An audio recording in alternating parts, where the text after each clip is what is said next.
And textiles industry contributes more than $27 billion to Australia's economy and generates more than $7 billion in export income. That's double that of wine and beer.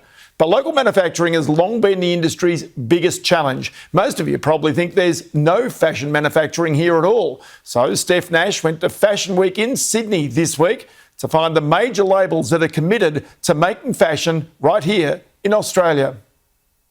So sustainability has been part of the brand for 15 years, and what we are starting to find is that our customers are really starting to ask questions on the shop floor, especially around, where your clothes are made, where are your fabrics from.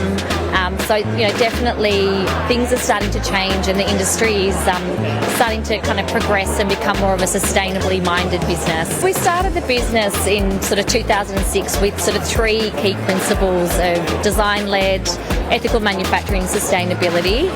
So that has been sort of part of our whole brand DNA for 15 years. And what are the biggest challenges for you guys on the manufacturing side? Look, I think, at the moment especially, because there hasn't been a lot of onshore manufacturing, there's been not a lot of innovation, not a lot of government support in terms of continuing to drive this industry.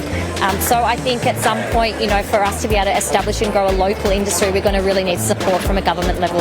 We need to start to, develop our manufacturing partners. They're still working on processes that they have been doing for, the last sort of 30 years. So we do need to be able to bring more technology, more infrastructure into the local industry, so we can actually, my dream is to create, a manufacturing hub where, Australian brands can produce locally here in Australia. The biggest challenge of manufacturing in Australia as a business is really the cost. I don't have any complaints about the quality of the service or the speed or the ability or anything. It's just that our makers pay their workers fair wages, and therefore the cost of cutting and the cost of making is significantly more expensive than if we chose to make it offshore. So that has price implications for our product, but it's something that we're willing to, carry, because I think there are increasingly consumers out there that want to buy a quality product that they feel is made ethically, and everything we do is made sustainably in Australia. So it's not for everyone, but for our customers, they're happy to pay a little bit more for that quality and peace of mind, I guess. Almost all swimwear used to be made in Australia, and then when I started 5-6 years ago, there's hardly any made in Australia. There's a few brands that have come back now because COVID has made it difficult, for exporting and importing. But my issue is, or my concern is, that the industry is shrinking, and there's not a lot of new, younger people coming up from, through TAFE or through education processes to fill the seats of the people that are getting older. So these businesses are all owned by private families. They tend to be older. Their workers tend to be older. They've been doing it for 20 or 30 years. If we don't, replenish and train people, encourage people, it will die. I won't have a choice. I'll have to go offshore because there just won't be anyone to do it. We either have to provide visas for skilled workers from overseas to come in and do those jobs, or we have to encourage people to go to TAFE courses and learn how to sew, learn how to cut, and do all the things that are necessary to help us manufacture locally. Look, I think it's the ethos of Q is being an Australian company since 1968. We're 69% made in Australia. It's important to the brand, it's important to our customers, and it's important to the economy, just to keep it alive.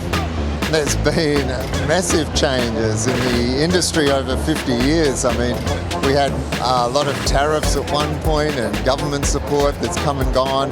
But in more recent times, I think I'd look to the influx of international businesses that have flocked to Australia. And really, to be a successful Australian business, you need to be competitive on an international basis. And we've always looked at it from that philosophy. So you really need to be world-class to survive in this market. A lot of businesses say that wages in Australia are a big deterrent to manufacturing in Australia. What do you say about that? Look, it's not a deterrent for us. We're very proud of keeping wages in Australia.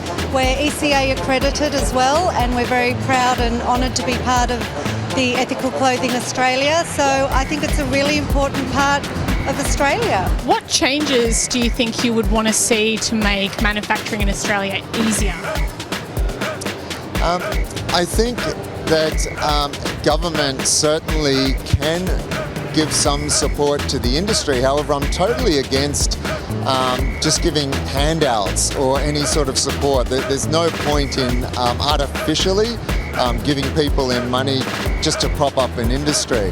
However, to see advancements in technology and to be world leaders, to create things such as robotics or things that no one else in the world is doing, I think there's definitely some opportunities there for Australians to be showing that we're world class in the fashion industry. It's just fascinating stuff. That really important to note that they're still doing it here in Australia.